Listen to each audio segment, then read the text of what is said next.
When Coffeezilla exposed Logan Paul's CryptoZoo project as a scam, the internet exploded. Continue exposing these criminals, the world needs to know them. I honestly don't understand how grown adults would put their money and trust in anything related to this guy in the first place. Well done, Coffeezilla, you have the BBC linking to you. But what started as a YouTube investigation has now turned into a full-blown legal war. Logan Paul tried to ignore him. Then he tried to discredit him. Now he's trying to sue him. But from exposés to a federal courtroom, Coffeezilla has stayed 10 steps ahead, and every move Logan makes seems to backfire. Is Logan Paul just trying to protect his name, or silence the one person he couldn't shake? Let's rewind the clock and watch how Coffeezilla beat Logan Paul at his own game, over and over again. CryptoZoo was supposed to be Logan Paul's next big idea, a play-to-earn NFT game where users could buy digital eggs, hatch exotic animals, and earn passive income just for playing. I'm excited to launch my game. You keep using and you just did it again. You keep using a word there, game. You're not using like a project. It's a game. It's a game. It's a really fun game that makes you money. But when the project launched, nothing worked. Hatching didn't function, the game wasn't playable, and millions of dollars in user investments just vanished. Today, we're investigating Logan Paul's CryptoZoo, a blockchain game that made millions but never worked. Never worked. That's when Coffeezilla stepped in, not just calling it a failure, but a scam. He dug through blockchain data, interviewed developers, and exposed a web of shady deals, silence, and cover-ups. How much did you guys make from CryptoZoo? I lost around $50,000 in CryptoZoo.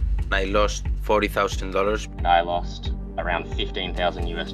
I lost $25,000. $120,000. $500,000 Australian, which is $500,000 in CryptoZoo. Shut up! No, you haven't! And what did Logan Paul say?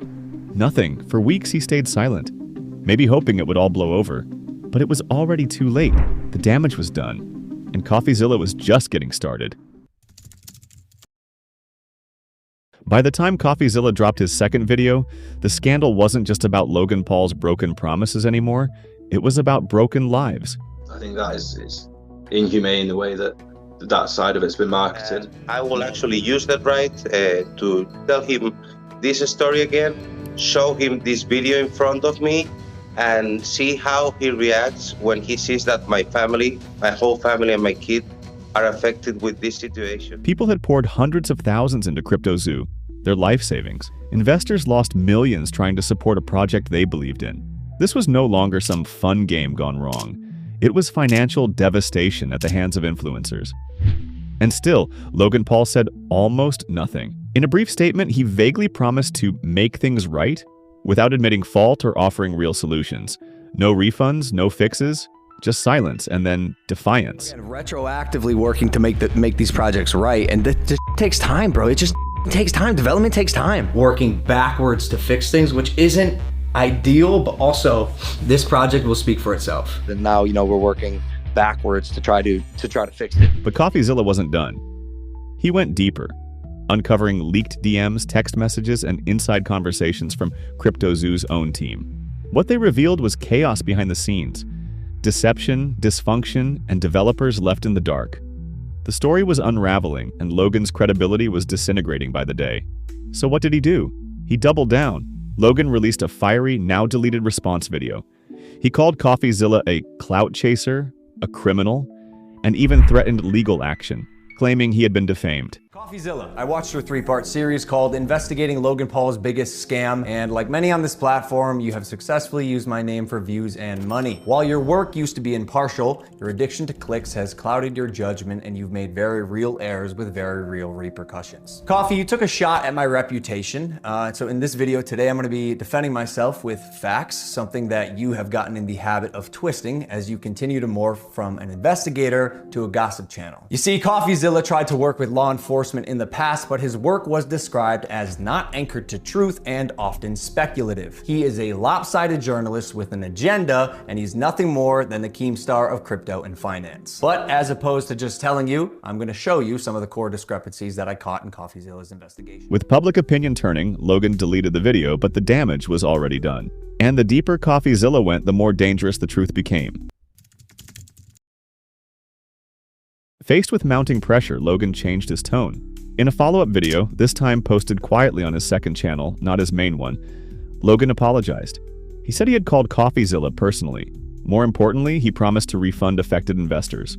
Coffeezilla is not a criminal. I called him, I apologized. My initial response to his series was that of fire, an ego, flare, whatever it is, pride. I'm a fighter at heart, and I was defensive because I know I never scammed anyone with this project. Coffeezilla responded publicly, appreciating the change in tone, but he wasn't convinced. In his reply, he pointed out that Logan's promise to repay investors didn't cover the full extent of the damage. Logan had only pledged $1.3 million in refunds, despite millions being lost in the project. Worse, Logan added a catch. Those who had sued him would need to drop their lawsuits within a month to qualify for the refund. It wasn't exactly a no-strings-attached gesture. Logan Paul is refunding people he scammed if they promise to stop suing him for the vastly larger amount he may owe them. And honestly, I'm conflicted. In the months that followed, Coffeezilla gave Logan multiple chances, even reminders to follow through on his promises.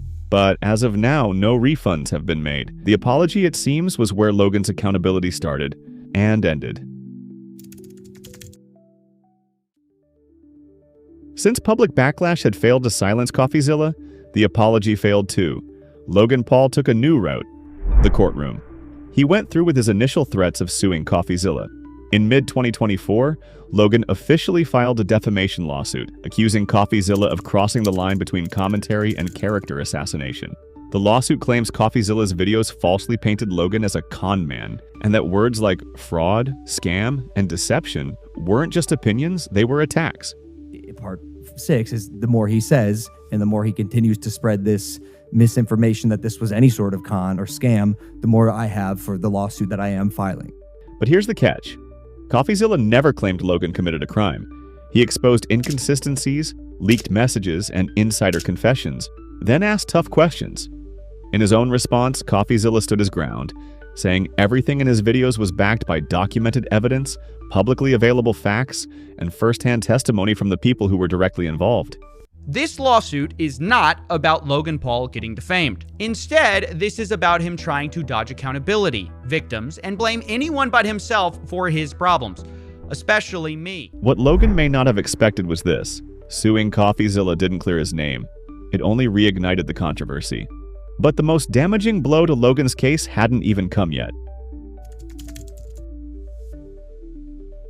In March 2025, the court delivered a surprising ruling when the judge denied the motion to dismiss the lawsuit against Coffeezilla. This decision meant that the case would proceed to trial rather than ending early. The judge explained that some of Coffeezilla's statements, such as calling Logan a scammer, could be seen as factual claims rather than opinions. Because defamation law applies to false, factual statements, not opinions, this distinction was critical. Legal analysts have noted this ruling doesn't decide who is right or wrong, but confirms there is enough at issue to require a full trial. This moment raises questions about how creators like Coffeezilla operate. On social media, many commentators voiced concerns that this could set a precedent, making it riskier to investigate and criticize public figures. As the legal battle between Logan Paul and Coffeezilla continued to unfold, a new and unexpected development grabbed public attention. Leaked text messages between Logan and members of his team. Among the most significant messages was an alleged statement from Logan expressing his intent to make Coffeezilla's life difficult through the lawsuit. One message reportedly suggested suing not just to defend his reputation, but as a way to send a warning to other critics who might consider speaking out. This revelation raised immediate questions about the legal and ethical implications.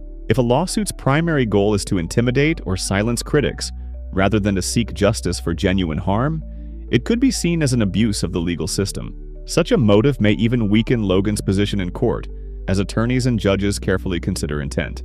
This leak has had a profound impact on public perception. What began as a dispute over alleged business misconduct has now evolved into a debate about transparency, accountability, and the limits of legal action when used against investigative journalists and content creators. Regardless of the eventual outcome in court, these leaked messages represent a significant turning point. For Logan Paul, they pose a new challenge to his credibility and raise questions about his motivations in pursuing this lawsuit.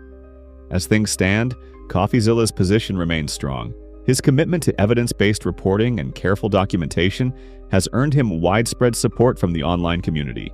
Polls and comment sections reveal a public opinion that, for now, favors him over Logan Paul. In this unfolding story, neither side has clinched a decisive victory yet, but the pieces on the legal chessboard are moving rapidly, and the next moves could determine the direction of this high-profile conflict.